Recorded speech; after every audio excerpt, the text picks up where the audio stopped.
Welcome back, everybody, to the Below Average Joe's MMA podcast, episode number 112. You got it. It's Friday, June 25th. Correct. We're here with the second MMA Weekend Preview show.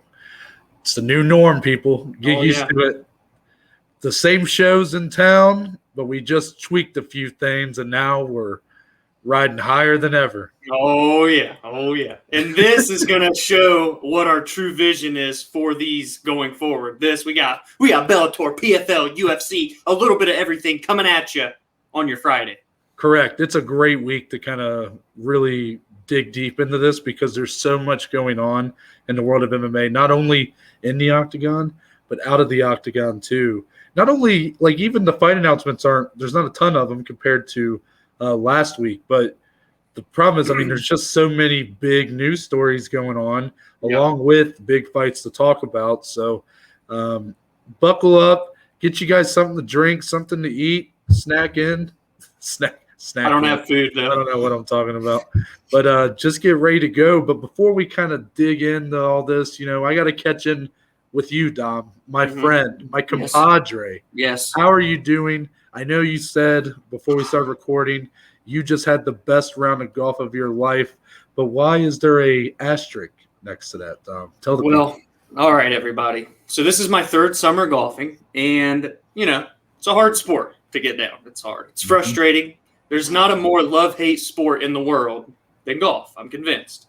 So last night, swinging the clubs real nice. Even a hole one, I knew something feels a little better today than other days. And it just kept going and going and going. So we get through 8 holes. There's 1 hole remaining, and I'm on pace for my personal best score. Put the ball in the tee box.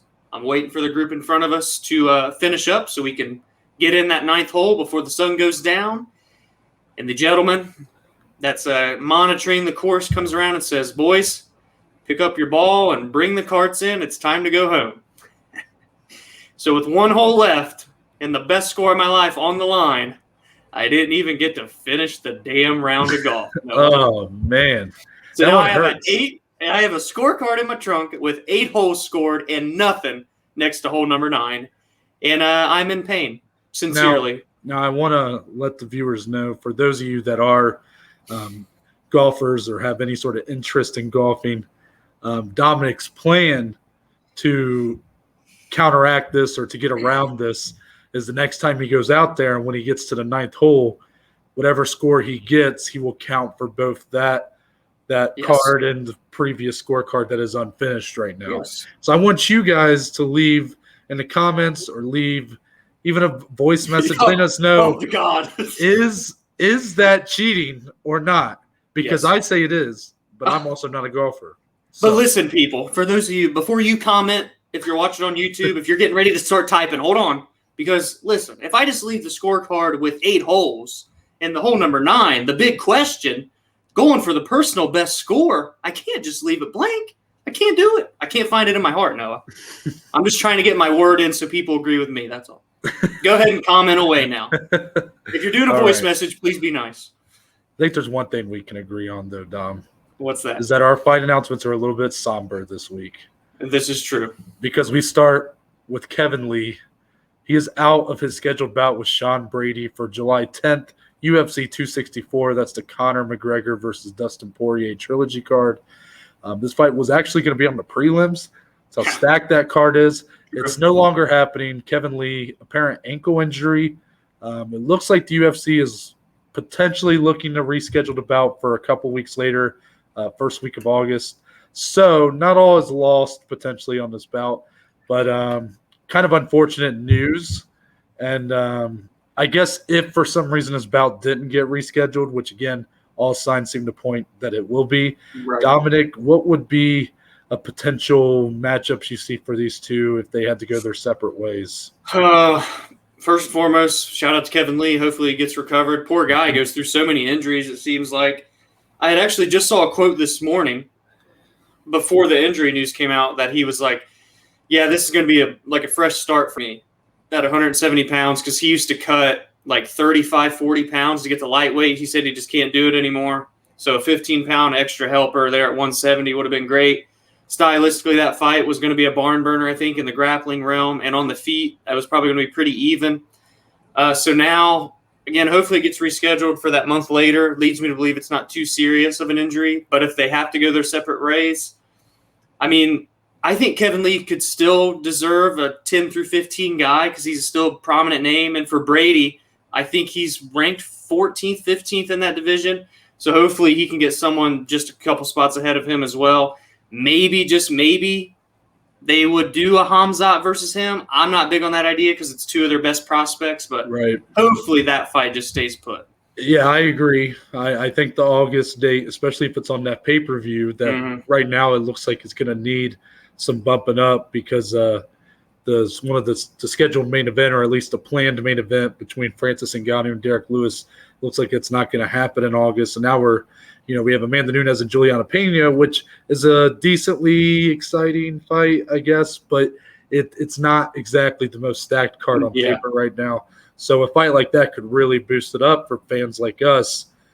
What I guess I would say is if they do go their separate ways for the time being, one of these guys getting put with Khamzat. There's no doubt in my mind about that. It's just a matter of which one. Kevin Lee would be the one I would – I didn't even consider that, but that does make sense. Kevin Lee would probably be the more likely one. He's a veteran, kind of proven himself to be – he's fought for an interim belt before at lightweight against Tony Ferguson. So he's a more proven commodity, while Sean Brady is also – the UFC is really trying to build his name up too. So if you put him and Khamzat together, does either one really gain much of beating the other right now? Probably Brady more so than Khamzat. But regardless, hopefully the bout just kind of stays put, and then we'll get to see it just a couple weeks later. Yeah. A week after that, July 17th, we talked about this on Monday, I want to say. Our headliner got scrapped between Max Holloway and Yair Rodriguez. We were talking there again at that time. It looks like, again, UFC is trying to rebook this fight. But for at least July 17th is concerned, that bout is not happening. Giga Chikadze is not going to be put on there with Yair or anything like that. We do have a fight already on this card bumped to a main event. And I'm going to be honest, I know that when you hear those words, it might not sound super promising to a lot of people, but Islam Makhachev versus Thiago Moises is a 5-round main event. I'm very excited about this for really the simple reason that we just get to see more of Islam, at least on paper. We get to see more of Islam's game. See how he goes, and if he gets battle tested over the course of 5 rounds with a guy like Thiago Moises, who has shown great cardio in the past. And I think Islam should hold up, but you just don't know. And for his style, that he can finish guys, but it's not necessarily his. He's not I wouldn't call him a finisher necessarily. If he has to go into rounds 4 and 5, can he hold up and smash for those championship rounds? And I think it makes me more excited for this fight than I was originally, because originally not super on board with it. What do you think? Yeah, I actually like this a lot for Thiago because Islam is definitely the bigger name. He's been on the pay-per-view cards. He's got the hype around him because of Khabib. Thiago's the guy that's just kind of, under the radar type guy, but now he finds himself ranked. He's not only getting a main event slot, he gets to go 5 rounds for the first time. The biggest name of his resume so far, potentially, in Islam. I love that they promoted this to a main event. 2 top 15 guys that, again, aren't superstars, but it's going to showcase the future talent of what this division can hold. That's why I love it so much. And it's something different. It's not just like, oh, okay, we need a fight night with 2 really big names, and then we'll just do whatever on the rest of the card. This is 2 prospects headlining a card, and then it's going to be filled by more prospects. So I love the idea kind of behind this, and I'm all on board for it being 5 rounds. Yeah, good point. And we're going to transition into some PFL news now, because one of the best women's boxers in the world turned MMA athlete, Claressa Shields. She made her debut not too long ago in the PFL after kind of fighting through some early adversity. She got a nice TKO win in the 3rd round over Brittany Elkin. She is now scheduled for her 2nd professional MMA bout against, to be announced, TBA, yes. the notorious TBA. Yes. on August 27th. Now, I think this is probably more newsworthy than maybe a lot of people are realizing. I personally thought she was going to take another boxing fight before she would come back to MMA, considering that is ultimately where she is best suited for her skill set. Right. And considering she has such a high pedigree in that sport, I figured she would go back and take another boxing fight. However, she's doubled down on MMA here. So I think that speaks a lot for maybe how serious she's taking this, how much she wants this, wants to improve and get better. Don't know who the opponent's going to be. I would assume it's not going to be, Kayla Harrison. Or right. like no that. one from the tournament. Yeah. Right. So what do you think here? Just that she's kind of double downing on MMA.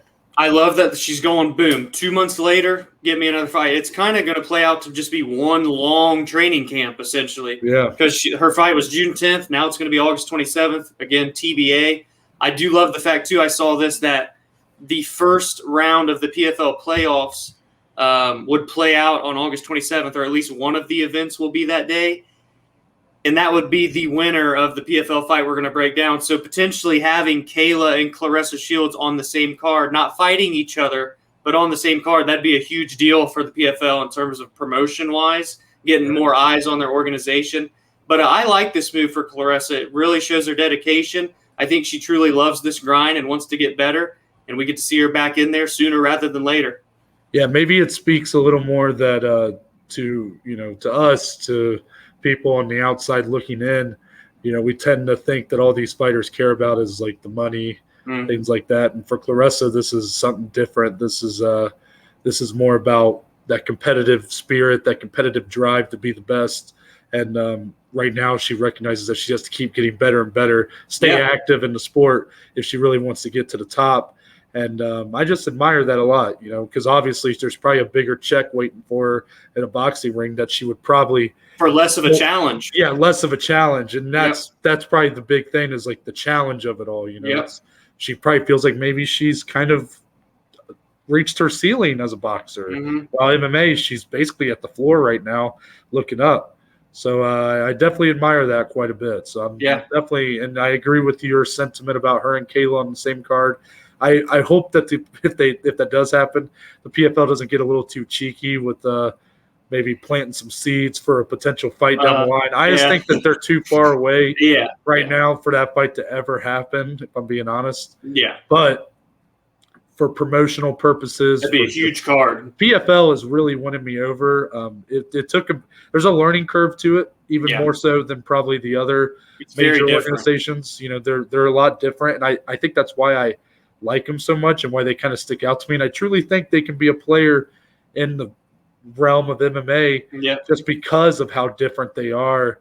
And, a lot of people seem to be buying in, including the fighters. There's a lot of big name fighters kind of starting to sign off, come over. Shout out PFL. Oh, yeah. But that's going to wrap it up for our fight announcements. And Dom, have you ever seen a movie called The Sandlot? Okay, well, if you're going to put me on the spot like this live on recording, I've never – listen. I've never seen The Sandlot from start to finish. That was supposed to be a layup. We were supposed to have some banter right there. I thought you're kidding me? I'm not kidding. Sandlot? Oh, I'm gonna get blasted. Oh boy. Start to finish. I've seen clips. Okay. But go ahead and paint the picture if you want. Well, you totally threw off what I was gonna do right there, but all right, let's I don't know what we're gonna do. We're just gonna figure it out. So in that movie, there is a scene where the young boy, the main character, I believe his name is Smalls, is what they call him in the movie. You're killing me, Smalls. You've heard that. I'm killing you right now. Yes, you're killing me right now.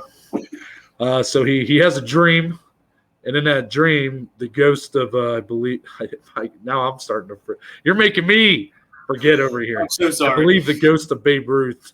That would make sense.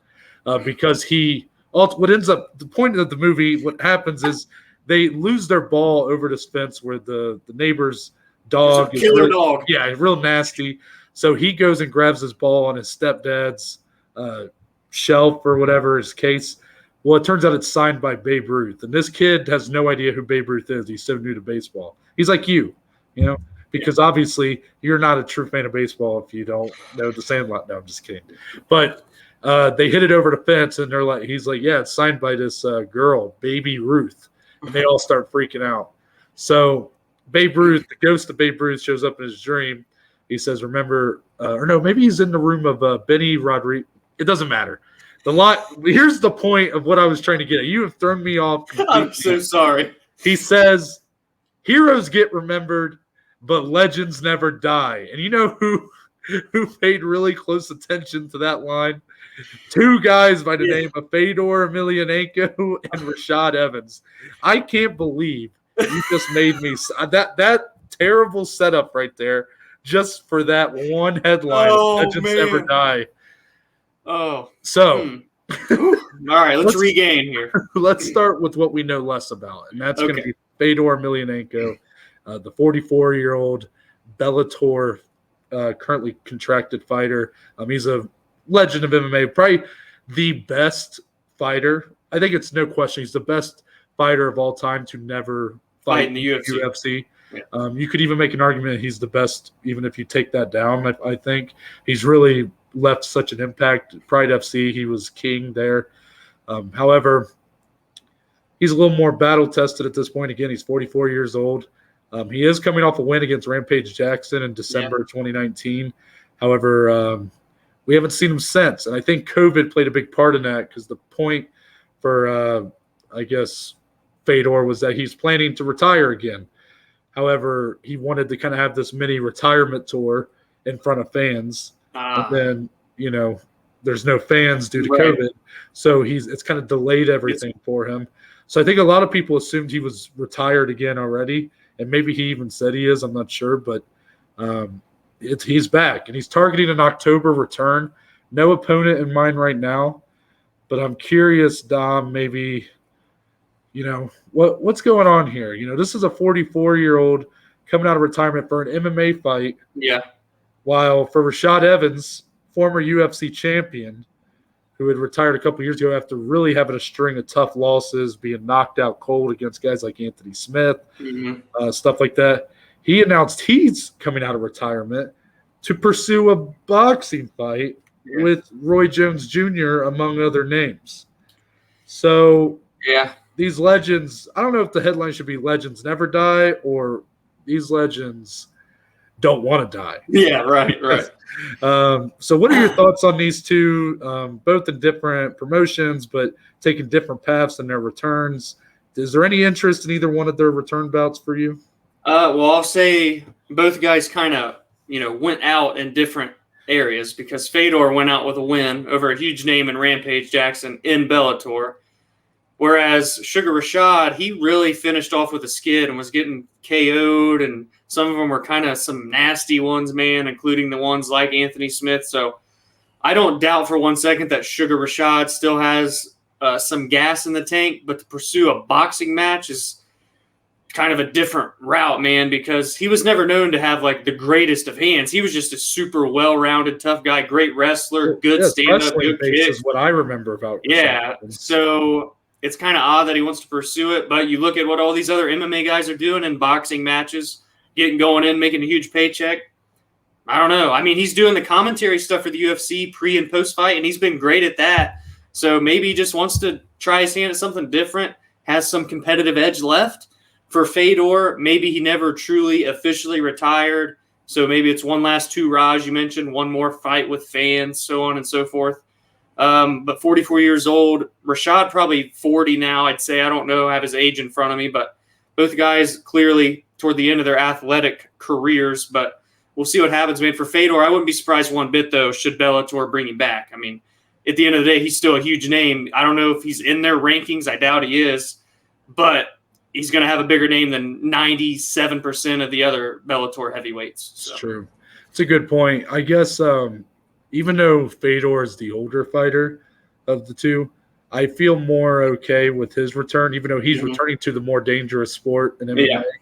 Yeah. But the problem is that for him, he's, as far as I can remember, yes, he's been KO'd, but nothing too brutal I guess. He's had some tough losses. He did get KO'd by Ryan Bader. Yeah. I believe that was the finals of the heavyweight Grand Prix in about 30 to 40 seconds. So, I mean, the tough losses, sure, towards the end here, but overall, he's still been at least somewhat competitive. He's still a very good fighter, I would say. For Rashad Evans, man, and this is a lot of it's because I like the guy, right? He left such an impact on the UFC that I kind of hate this. I really do. And, maybe I'm being a little bit – maybe I shouldn't think this way because I probably would have said something similar if we had talked about Anderson Silva. Yeah. Talking about doing the boxing fight, if we had really talked about it in this capacity on the show. And yet, look at what just happened with Silva, man. He went out there and he looked amazing. Amazing, and we're all, like, so happy for him, happy he did it, all this stuff. So I guess for Rashad, this has got to be some sort of – money's got to be a factor in this, right? Because, obviously MMA is his sport. So instead of coming back to MMA, he's going to boxing where you think he might be able to make a better check. I don't think about what Roy Jones Jr. is going to happen. I really think for Roy Jones at this point, if he doesn't take an Anderson Silva fight, he's done. Yeah, I don't know if Rashad is a big enough name to tickle the interest of any of these older boxers, like Anderson is. Yeah, and we didn't talk about it, but Vitor Belfort is going to have a boxing match with Oscar De La Hoya. So, you're starting to see this, and, I don't know if I would have thought that Vitor would be big enough to get someone like De La Hoya.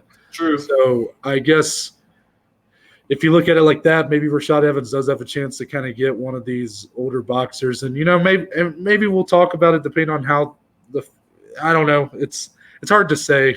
Yeah. It's just I don't feel good about it. It was very random. Especially, and I think the biggest difference for him is just the way his UFC career ended. Finished, yeah. I mean, brutal finishes after brutal finishes. He had so many injuries that played the end of his career. I mean, that's really what kind of cut the legs off of his prime, really. Yeah. Was injuries. And, he's an old 40, if that's how old he is, So, it's just not something I'm too excited about, but we'll see what happens, right? We'll see if he gets out, and hopefully he just is happy. Hopefully he finds some sort of happiness with it. Right. So moving on from that, we had a little bit of we've talked about this a few times on our show about Luke Rockhold and how he has been really kind of looking for fights or luking. Or oh boy. We talked about it on our Reddit roundtable, stuff like that. It doesn't seem like he's having much luck. For Luke, we know about the losses he's had, the string of losses. It's well documented. He's a very polarizing fighter. Susceptible chin. Yeah, that's kind of been, that's what everybody jokes with him about. I get it. However, you got to think the guy's still a very talented fighter. He was a stud, man. Yeah, I mean, he was the complete package when he won the title. And I know he got KO'd by Bisping. He got KO'd by Romero, and then he got KO'd by Blachowicz. But you really look at, the Bisping one, that was an old Michael Bisping. But, he got caught. It happens. Yeah, on short notice. Romero is a killer. Yeah. And Blachowicz, we see what Blachowicz has done. At that time, that was the start of Blachowicz' rise, the Polish power, all that. He broke his jaw, if I'm not mistaken, in that fight. So that was when Rockhold tried to make a move to light heavyweight. It looks like he's coming back down to middleweight. However, he can't seem to find a fight. Apparently 2 different dates were he signed on for Khamzat Chimaev. However, Khamzat has apparently declined both of them, citing he wanted to stick at 170 pounds. Mm-hmm. So who's Luke going to fight, man? He's looking for a fight right now. Who's he going to get? He's still a big enough name, similar to kind of what we mentioned earlier with Kevin Lee and such, that he can easily still fight a top 15 guy, without question. And I think he still matches up really well with a lot of those ranked guys. Luke is a phenomenal grappler with good stand-up, and he's just a super well-rounded guy. Yes, the chin is susceptible, but now he's had a lot of time off. That can help a lot when recovering your chin, your brain, not taking as much damage. He switched over training camps and such. He's over there at like RVCA or whatever it's called in California, has trained with Michael Bisping, Mackenzie Dern. They've got a very stellar camp there. So I would like to see this newer, well-rested version of Luke Rockhold test himself hopefully sometime late summer, early fall against a top 15, maybe even a top 10 middleweight opponent, Noah. He said, I want a top middleweight. Yeah. And he wants it by the end of the summer. Do I think he's going to get both? Maybe not. I think he can get one of those two demands. He can either fight before the end of August or he can fight a top middleweight, but it's probably not going to be until a little later in the fall. So I don't know who it would be. Perhaps he can toss his name in the hat with one of these bouts in August, maybe one of these losers of potential bouts like Derek Brunson, Darren Till. Yeah. You got if Gastelum loses his next bout, I think that'd be a good fight for Rockhold to return to for a guy like Gastelum who's been struggling a little bit, over the past couple of years. Well, and I still like what you and I discussed a couple weeks ago. Jack Hermanson potentially welcoming him back in would be awesome. I forgot about that. I love the idea of him versus Jack Hermanson. Yeah. Hermanson a bit more on the specialized side compared to many fighters in the UFC. He's quite good in his grappling and submissions, not as adapted on the feet. While Luke Rockhold, when he left the sport, was very much a complete package MMA fighter, really just deadly everywhere. However, it appears at this point, while his stand-up offensively is still potentially really good, I don't know if his defense and his stand-up can really withstand even the slightest of shot. And maybe the whole argument of him having a lack of a chin is a bit overblown, but the results speak for themselves. He's getting caught in these fights and getting put out. Well, when your jaw literally gets broken, it's not good. Yeah, these aren't TKOs; these are KOs, and that says something, right? Yeah. So I definitely agree. Jack Hermanson, it's a great fight. Oh yeah, phenomenal. Yeah, but now we're just going to kind of transition, I think, into some of the big fights going on around the MMA world this weekend. Yes, Friday, sir. we got a doubleheader starting with PFL 6, and our main event sees our best friend, our neighbor, Kayla Harrison. She's looking for win number 10 that put her in double digits, as the headline suggests, and she's trying to do it against Cindy Dandois. Yeah. You had to look that up before this podcast. This is true. We got to get the pronunciations right. And you know what? I'm going to just say this, even though I still, we're definitely going to be pro Kayla here. We definitely see Kayla winning this fight. I don't think there's any question about that. I'm sure 99% of you listening think she's going to win this fight. However, out of her opponents she's had so far, Cindy Dandois might be the most accredited that she's been given. You compare her to some of these other names, some of these records she's went up against. Cindy Dandois has experience in the UFC. She's got a Bellator fight, and she's 16-6. She's a bit more experienced than a lot of women's fighters at this point that aren't in the UFC. And, do I think she's going to win? No. She is a black belt in judo, by the way, so that's kind of funny. We get but there is levels, and I'm sure we'll find that out. But, what do you think of this fight and of her opponent, Cindy Dandois? Yeah, man. Kayla Harrison, 9-0, 8-0. In the PFL, one of them came in that one-off in Invicta last year. She's looked nearly untouchable. She's a minus 2,000 betting favorite. We're not a betting podcast, but that's a pretty damn big favorite. But yeah, Cindy Dandois, very experienced, 16-6. She's finished 13 of those wins. So it's a big test, I think, for Dandois clearly, but it may just be the most complete fighter that Kayla's gotten in the cage with so far in her young career. Can she make it 10-0? Can she advance perfect record into the playoffs? This is the last fight, of course, in their regular season. I have the points here. So Kayla is technically in second place right now. She's got 6 points in the lightweight standings. And then Cindy is actually in 7th place out of 10. She lost her first fight of the regular season. So she currently is 0 points So she has to come in and not only win, but potentially even look to finish Kayla just to make the playoffs. So very tough task ahead for Cindy, but we've seen upsets happen before. This would be quite the upset, Noah, if I do say so. If you want to play if we want to do a little devil's advocate here, based on what you just kind of said, she's in 7th place, 0 points, is going to need not only a win over the most dominant women's fighter in general in the PFL, but she might need a finish. Yeah. You're going to see, I would assume, the best version of Cindy Danjois, and perhaps someone with reckless abandonment, someone who really is not looking to go in there and protect herself. She is only going in there to look to pummel her opponent in Kayla Harrison. So with that kind of motivation, you never know. Crazier things have happened in combat sports. However, you're not going to see me say much else in her favor. I mean, again, black belt in judo, but she's going up against a literal 2-time Olympic gold medalist in judo. Yeah. So, her greatest skill set is going to pale in comparison to her opponent, which is just, and that's a great skill. That's very accredited. Black belt judo, that's great. Yeah. You don't see a lot of, really, she is. You don't see it. For the opponents Kayla Harrison has had, she is very much a high-level opponent for her at this time.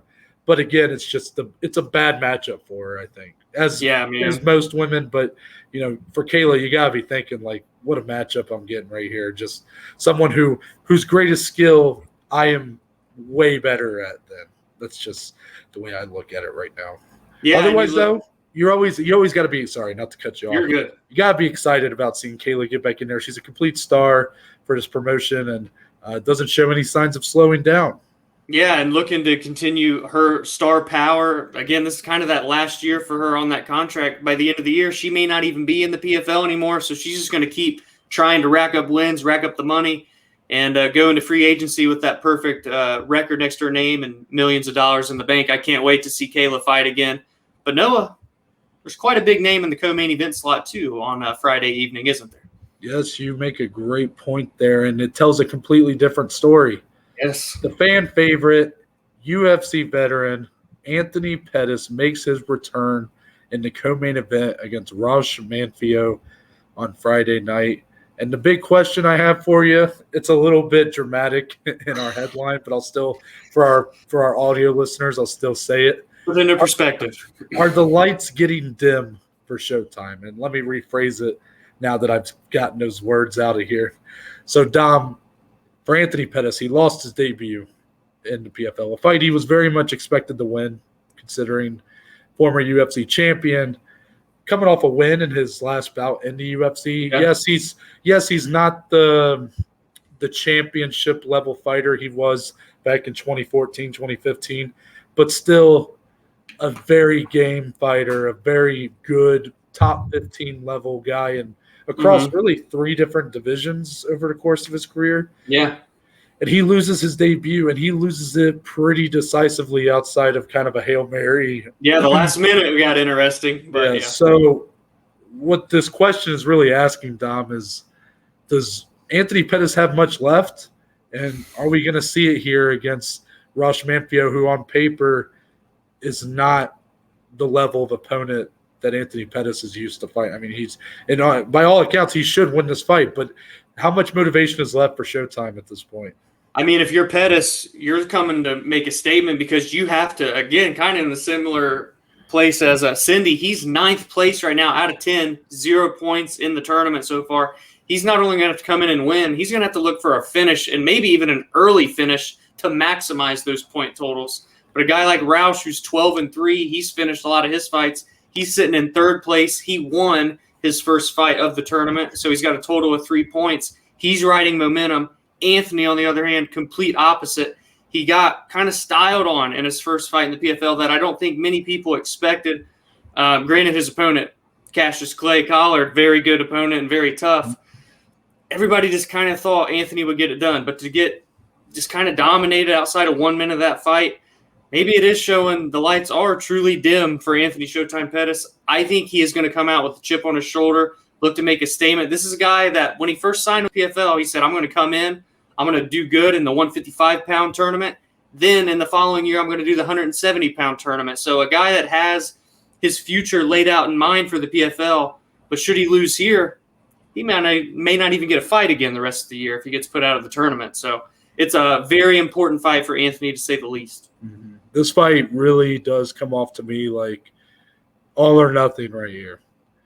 I mean, if he loses this fight, not only are you talking kind of an embarrassment for his career, and also kind of some ways an embarrassment for the PFL. And that's a big hit for them, yeah.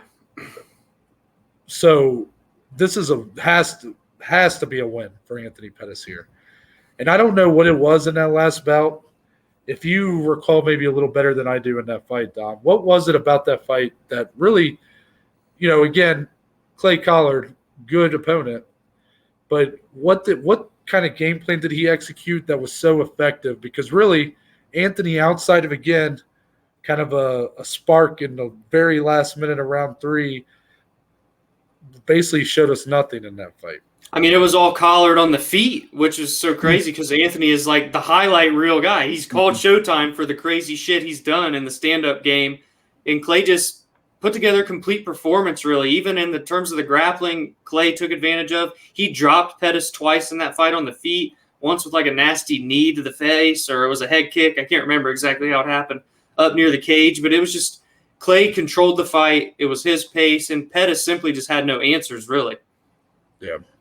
It's I mean, that's basically that's the only way you can really describe it, right? And for him to be so, I guess, for it to be so one-sided on the feet, Anthony Pettis may be a bit style over substance sometimes in his striking.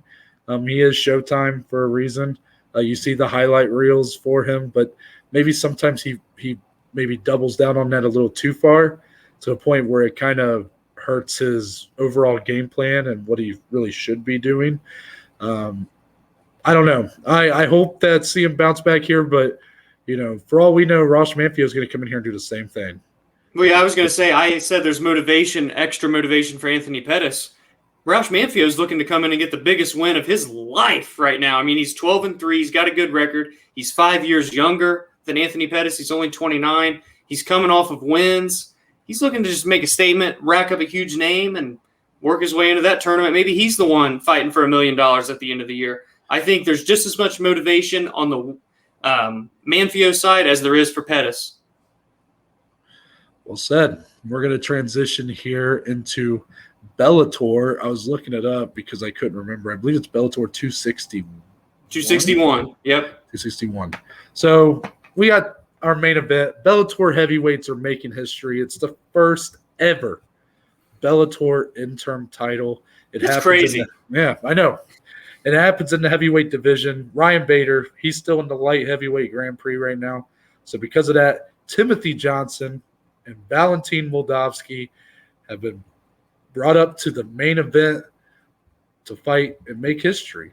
Yeah. And you know what? For Tim Johnson, got to give him his due here. He's looked really good since he's went to Bellator. In the UFC, a bit of a 500 fighter, a bit of a journeyman over there. Never really was the most exciting fighter in the world, in my opinion. Yet in Bellator, he's looked great. He looks to be in better shape. The power in his hands is even better. And, he's making the most of these opportunities he's been getting. For Valentin Moldavsky, there's a little less known about this guy. Definitely got a good record. However, his Bellator resume is not held up compared to Tim Johnson's. It's just Tim Johnson's fighting very much top-level Bellator heavyweights.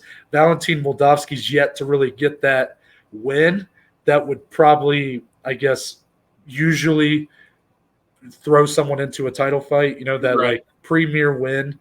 Like a fight like this, I could see if Moldavsky winning, then getting a title shot.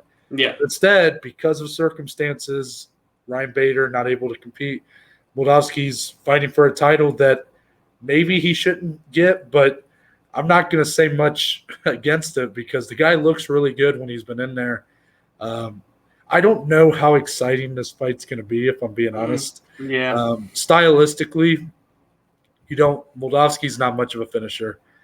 Tim Johnson's he can finish a fight. Don't get me wrong. He's got good power in his hands, but he also is the type of guy that'll just grind out a clinch fest if he has to. His cardio's better in Bellator, but still he's almost like a Ben Rothwell guy. Yeah, he's a heavyweight at the end of the day. So I mean, what are you going to expect, right? But yeah, I guess the story here for me is Tim Johnson gets an opportunity to really. When he left the UFC, his career was kind of at a very low point. Yeah. So this is an opportunity for him to really reach some sort of peak for him. Yes, Bellator is not the UFC, but what a career turnaround that would be for him. I don't even want to call it a resurgence necessarily because it wasn't even about wins and losses. It's all about – a lot of it's just how you look in the cage and how he just – I mean, his physique is better. Everything just looks like he's finally putting it together. And he's got to get through Valentin Moldavsky to do it. He's a bit of a wild card here. What do you think of this main event? Yeah, I mean, we talk about it in the UFC. Might as well talk about it now. Bellator has the new rankings. Timothy Johnson technically number 1 outside of the champ and Bader. Valentin's number 3. Timothy Johnson's on a 3-fight win streak. Valentin's undefeated in Bellator. He's on a 5-fight win streak coming into this. So both guys have plenty of momentum. They have the incentive to get a gold belt wrapped around their waist, interim or not interim. And I don't know, man. It's just both guys can kind of grind it out, quote unquote, for being heavyweights. Tim, obviously, the better of the two in terms of finishing. He's finished 11 out of 15. Valentin only finished 4 out of 10. But the way younger guy, he's 7 years younger. He's undefeated in Bellator again. Competition not quite up to par with what Tim's faced in terms of overall career, too. I mean, Tim's faced some killers in the UFC as well. But Valentin kind of coming in with the same sort of motivation that we talked about for Rosh Manfio against Pettis at PFL, looking to get the biggest name of his resume. He's a main event spot on Showtime. He gets an interim belt if he wins. I mean, it's a huge deal for the young guy here. Is it going to be too much, or will the veteran expertise of Tim Johnson play the biggest factor here? That's kind of where I'm leaning more toward in this one. I think Tim wants to maybe get that rematch with a guy in Bader and potentially become the undisputed champ sometime soon. I guess it would be next year, but still, man, it's an intriguing fight. I love when there's heavyweight fights with big implications. We're going to talk about another one here in this episode. So I'm excited to see maybe Valentin will shock me and prove everybody wrong. I think the greatest asset for Moldavsky in this fight is his unpredictability, or I guess his he's a bit of an unknown, a bit of a wild card, like I said. So Tim Johnson, being the veteran he is, should come in here and not overlook any part of Moldavsky's skill set because, again, it's just a much more limited sample size of action in the cage and whatnot. So he should have that, but we've seen it before when guys get a little too confident. You know, Johnson, 3-fight win. At least he's won all 3 fights in Bellator, I believe. Looked really good. Maybe he comes in here with a bit of too big of a head. Moldavsky plays spoiler. It's happened before, and it wouldn't be even as big of an upset. Like, it's not even close to as big of an upset as we talked about with Cindy Dandois earlier and Kayla Harrison. So, even though Tim Johnson's more proven, I think there is something to be said about Moldavsky as a wild card, an unknown. Sure, he's number 3 in the division, but I think that just says more about the lack of real talent in Bellator's heavyweight division, because he's truly just not – there's not as much on this guy as there is Tim Johnson, and he can use that to his advantage here, I think. But Tim Johnson been in there with the best of them. I mean, he's been in UFC before, now Bellator. Hard to look against that kind of experience. Our co-main event, though, has a title eliminator for Juliana Velasquez's 125-pound belt. She actually has her first title defense coming up. Yeah. So we'll see if she retains and fights the winner of this bout. But Liz Carmouche, the former UFC bantamweight, actually fought in the very first UFC women's fight of all time against Ronda Rousey. She has a chance here to take her next step in gaining gold in another promotion, but she's got to go through one of the scariest fighters in Bellator women's MMA, and that's Kana Watanabe, who looks like a killer. She's awesome. I think she's a great fighter, and in case you can't tell who I'm kind of favoring here, Watanabe she seems to really just be the right style matchup here for Carmouche, to where I see her winning this one pretty easily. Carmouche, older, she's not the fighter she maybe was 6-7 years ago. Right. Still good, but I just don't really see her being able to pull it off here. What do you think? Yeah, this one's interesting. So Liz is ranked number 2, Kana ranked number 3. Liz is 2-0 since coming into Bellator. Her last fight in UFC, of course, was the title loss to Valentina Shevchenko at 125 pounds. But it's looked good in Bellator so far. Just fought a couple months ago in April, so a quick turnaround. But, man, Kana is literally, she's undefeated. She's 10-0 in a 1 with a draw. So that's undefeated in my book. She's riding in total an 8-fight win streak since that draw. She's finished 6 out of 10, 4 of them in the first round, 5 years younger. I think everything is leaning toward Kana to pick up a win, but Liz, double the experience, been in the UFC, fought for 2 titles. She's faced some of the best in the world. This is a big, big jump up for Kana. Can she answer the call? That's what I'm going to be interested to see, and how she goes about doing it, because Liz, a phenomenal grappler, but can be scrappy on the feet too. Curious to see how Kana is going to want to, grind out this win, what her method to victory is going to be. It's a great point. This is a big step up for her. But if she does pass the test and win, I think it's the win she needs to really show that she's ready for Juliana Velasquez or whoever the winner of her scheduled title fight is. So, Watanabe, big ceiling here. This would be a big step in reaching that full potential. And it comes against a very game opponent, I will say. Yeah. So transitioning from there, Saturday night, or not even night, isn't it, at 4 p.m.? Saturday afternoon, 4 p.m. Eastern. So, yeah. UFC Vegas 30, correct? Yes. High-level striking takes center stage, Dom, in the heavyweight division. You mentioned it yourself, how UFC heavyweights, big implications here. Yeah. Ciryl Gane versus Alexander Volkov, 2 of the best strikers all around in this UFC heavyweight division. And, Ciryl Gane is maybe in a limited sample size, he is somehow I feel like in my head he's shown me more in the UFC than Alexander Volkov, who has upwards of 40 professional fights, former Bellator heavyweight champion. Yet here I am thinking Ciryl Gane has showed me more. Why is that? Maybe it's because you feel that the ceiling for Gane is just that much higher, man. I mean, we're talking about the undefeated prospect, absolute killer. This is going to be 2 straight main events. He's 5-0 in the UFC. He's as well-rounded as they come. He's got 3 KOs, 3 submissions, and 3 of those have came in the first round. I mean, he can get it done everywhere. He is as elite-level striker as you're going to see as a heavyweight, and I think that truly may just be teetering you a little bit more in Gane's favor. But Volkov, man, tough test. As you said, over 40 fights, 33-8 to be exact. And I'm going to say, I feel like his UFC run is somewhat underrated because the guy is 7-2 since entering the promotion. I mean, that's pretty solid. And he's had losses to guys like some tough guys, Derek Lewis, who in a fight that he dominated, by the way, the whole time up until the end. I think his other loss was Curtis Blades, which he beats everybody unless you're Francis Ngannou and now Derek Lewis. So Volkov's run has really just been a sleeper. He's worked his way to number 5 in the division. He's on a 2-fight win streak. And his last bout against Overeem looked the best he's ever looked in his career. Impeccable performance. And that's going to be big motivation, big momentum coming into such a huge fight against Gane here. Because this just maybe could turn into a number 1 contender fight, just maybe. True. That was a very highly motivated Alistair Overeem too. That was the guy. That was an Overeem who thought he was very close to getting another title shot too. So Volkov to go in there and look as good as he did really shows some growth there, I will admit. And maybe you're right. Maybe we are overlooking him a little bit in this matchup, and maybe overlooking his resume. I think I think I've even went out and said maybe before his last fight that I looked at Volkov in the UFC as a bit of a disappointment.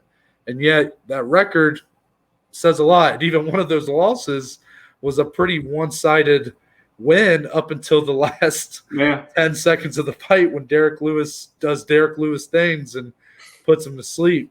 The Curtis Blades loss was a pretty bad one, but, Curtis Blades does that to people sometimes. Maybe you're right, but I think Ciryl Gane, I think, already has shown me a more complete game than Alexander Volkov.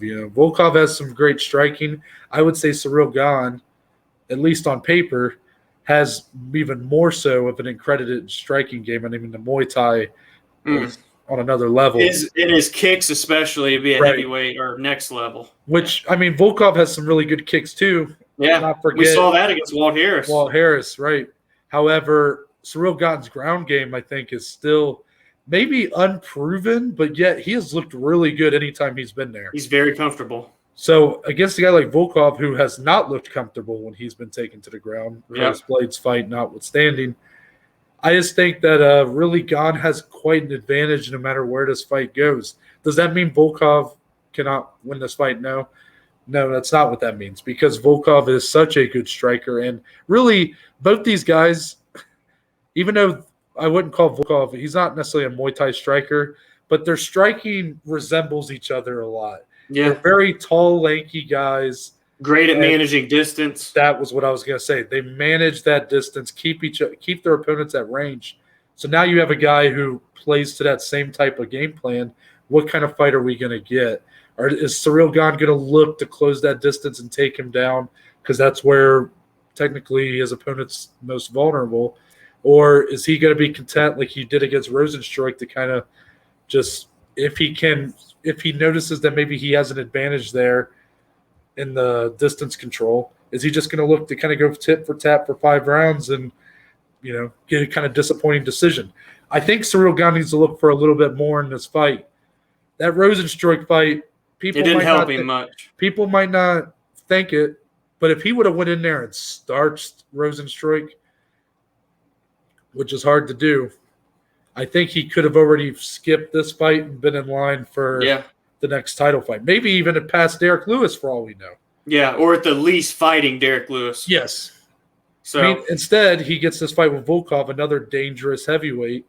And to me, if he goes in there and starches Volkov, I'm talking, just runs through him, looks incredible, then I think there's a chance he's jumping John Jones, since John Jones is such an unknown commodity right now in that heavyweight division. Might even jump Stipe and get the next title fight. And I really think that it'd be hard to deny him at that point. But if he goes in there and point fights, and I'm not saying that we should go off of this, but if he goes in there and wins an easy decision or whatever, it's kind of a point fight, not the most exciting bout in the world, then he'll probably have to do another one, whether it's against Stipe or the loser of Ngannou, Lewis. I mean, it's not, I'm not exactly sure, but it's, he really needs to look for more here, I think.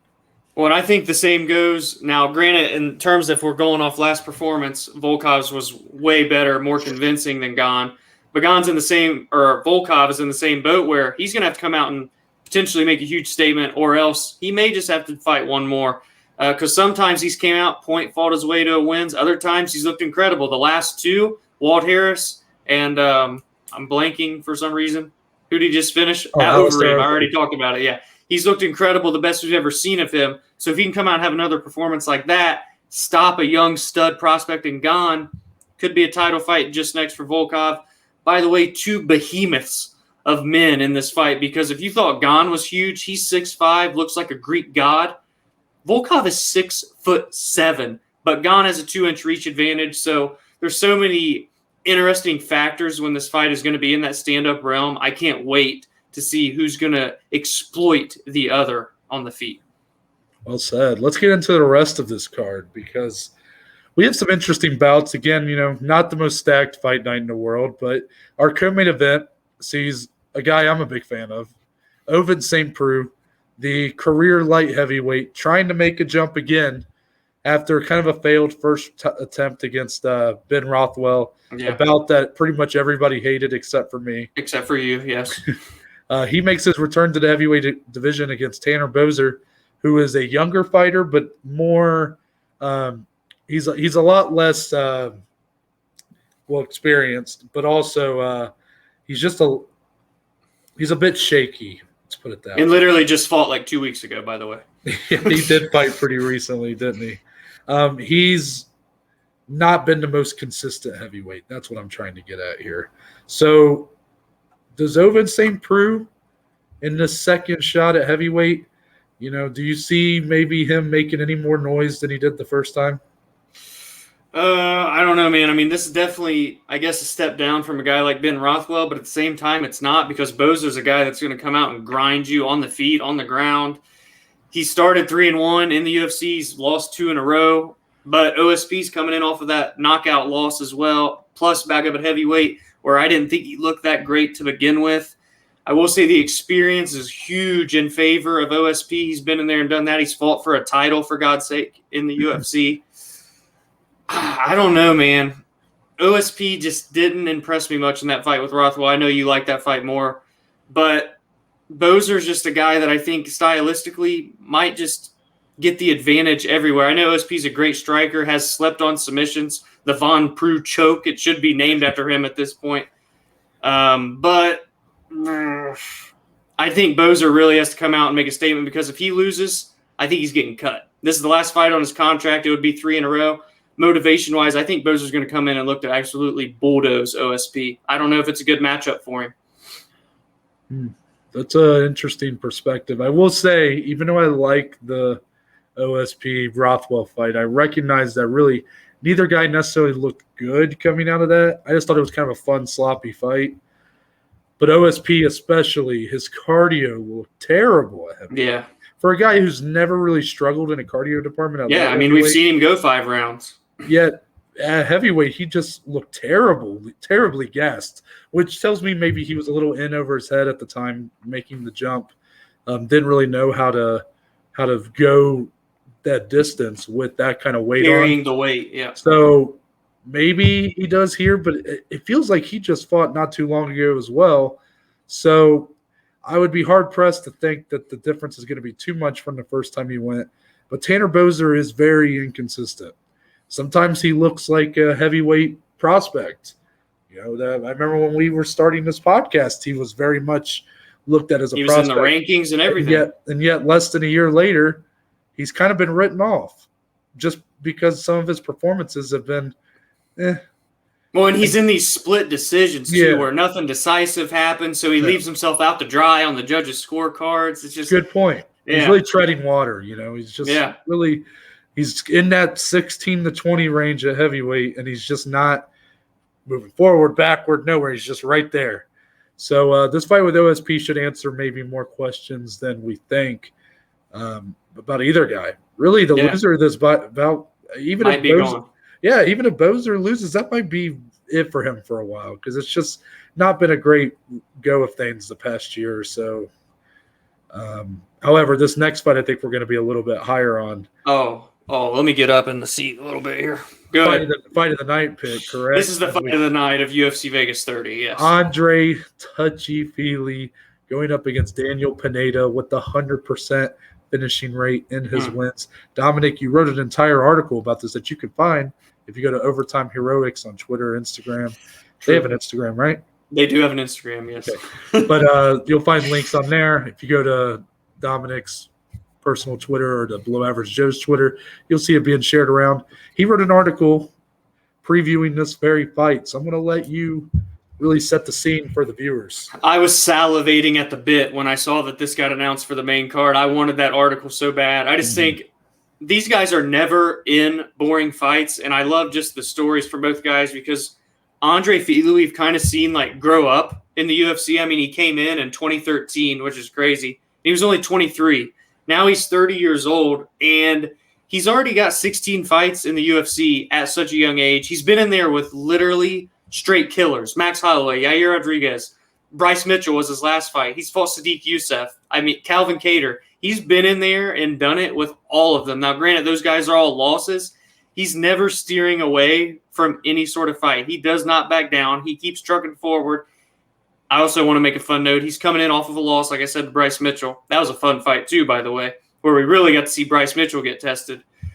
He's never lost back-to-back fights in the UFC, Noah. So we'll see if that I'm blanking on words, but if that formula carries over, if he's going to bounce back with a win. For Pineda, this guy at one point started 2-0 in the UFC way back in 2012, then lost 4 out of 5, got cut from the promotion, and had to go and fight 12 other fights before getting back in.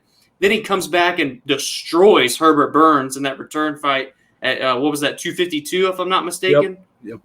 But then in his last one with Cub Swanson, back and forth brawl, inevitably gets finished. But this guy, as Noah mentioned, 100% finish rate. He has 27 wins, 9 KOs, 18 submissions. This dude does nothing but finish fights or get finished. And I think that's how this fight's going to be. Someone is getting finished. I don't know who.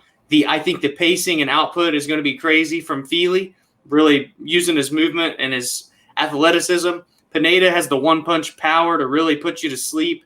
If they grapple, I'm very intrigued to see how it goes because Andre is a great wrestler. But Pineda, we see the guy stand and bang with a lot of people. 18 submissions. He's got some tricks up his sleeve. Everywhere this fight goes, I'm just so ecstatic to see how it plays out. I can't wait. Both these guys' ground games, I think, are very underrated. And, Yep. I guess in this fight, I just look for output. Like you said, I look for a very high level of output. And I look for it to be a bit chaotic. I mean, both these guys have some really good technique in different aspects of MMA, but I could see all that going out the window once these guys punch each other in the face. I think this is going to be a really fun fight for as long as it goes. The winner is going to probably come out of here looking pretty good. The loser might. I don't know. It's just tough because when you get in these almost like a sloppy fun fight where it's like, technique might go out the window. Guys just taking damage. Taking damage and just throwing as much as they can at the other. I would like to think the loser could maybe come out of that looking okay, but you never know. So I think it's definitely more interesting to me on the feet. On the ground, I think it's very close, which maybe that does make it more interesting. I don't know. They're both underrated on the ground. So, but I on the feet, I'm more interested because I think the majority of this fight will be fought there. The firefight. And I don't see a clear advantage on the feet for either one of these guys. You would think it'd be Pineda due to that finishing ability, but Feely has looked really good at times on the feet, and I think Andre Feely is still growing in this sport. I think he's still getting better. He's very much still got a lot of potential. He's not reached his full potential. And a guy like Pineda, I think maybe is fighting at the best you'll see him fight right now. Yeah. So that leads into the intrigue because I think if Feely reaches his full potential, then he should win this fight, but I don't know if he's there yet. He wasn't there in his last fight. I agree. Last one to talk about on this card on the prelims. I just wanted to make note about this one because we got a very high-level prospect to talk about, and that's Shavkat Rakhmonov going up against Michel Prazeres. Shavkat Rakhmonov is 13-0. Looks like an absolute savage. I just wanted to make a note of him to let everybody know to keep a lookout if you're watching lower on these prelims. Michel Prazeres, good fighter, but coming off a loss. Rakhmonov, this should be a showcase for him, but you never know. And, for all the hype that a guy like Khamzat is getting, I think this guy has done it, has more of a resume than Khamzat at this point. So this is a guy that I think you're going to start hearing more and more about as time goes on. Any thoughts on this one, Dom? Well, yeah, I mean, Shavkat. I'm just going to say Rakhmonov. Shavkat. Yeah. I'm just going to say Rakhmonov. Like you said, he's undefeated. But not only that, Noah, he has a 100% finish rate as well. 7 KOs, 6 submissions. This is going to be his second UFC fight. His debut was against Alex Cowboy Oliveira, and he finished him. His debut fight. So he's literally fighting back here. But this is a huge, huge prospect that not a lot of people are, maybe even aware of right now, flying super under the radar. He's buried on the prelims here as well, but undefeated, 100% finish rate. Michel, he's a low-key, great. He's 10-3 in the UFC, and he's finished a lot of fights as well. He is older, though, 39 years old to 26 years old for Rakhmonov, and there's a 6-inch height advantage and a 10-inch reach advantage for Rachmanov. So all flags are pointing toward the young, undefeated prospect. Yeah. But going up against a seasoned veteran, you just never know. It's true. That's true. All right, just wanted to make a note of that one. Didn't want to go too in detail on it, but you guys will see. We'll talk about it on Monday if he inevitably dominates like I foresee him doing. But that's going to wrap it up here for our weekend preview show. My computer is about to die, so we're just going to zoom through this. But next week, Monday, obviously, we'll have the MMA Weekend Recap. Wednesday will be a special episode. We'll see what it is. We'll see about Friday. Yeah. There's no major events going on next weekend, so we'll have to see on that one. If there's enough news, maybe we'll still do something, but TBD. TBD, whatever. Yeah, so Dominic, tell the people where they can find you on social media, and if I log out before you finish, okay, you have to wrap it up. Fair enough. Twitter, Instagram, @DSlee14. Find the podcast on Twitter and Instagram, @BAJ_MMA podcast. And as for me, you can find me on Twitter and Instagram @NTBaker_. In my bio on both of those, there's a link to the link tree. Has all of our platforms that we're on, Spotify, Google, Apple Podcasts, the YouTube channel links on there. Anchor page, there's a couple links on there if you want to become a supporter of the podcast or if you want to leave voice messages. Make full use of those. Again, you can find those in my bio on Twitter and Instagram @NTBaker_. But that's it. We're out. We'll see y'all on Monday.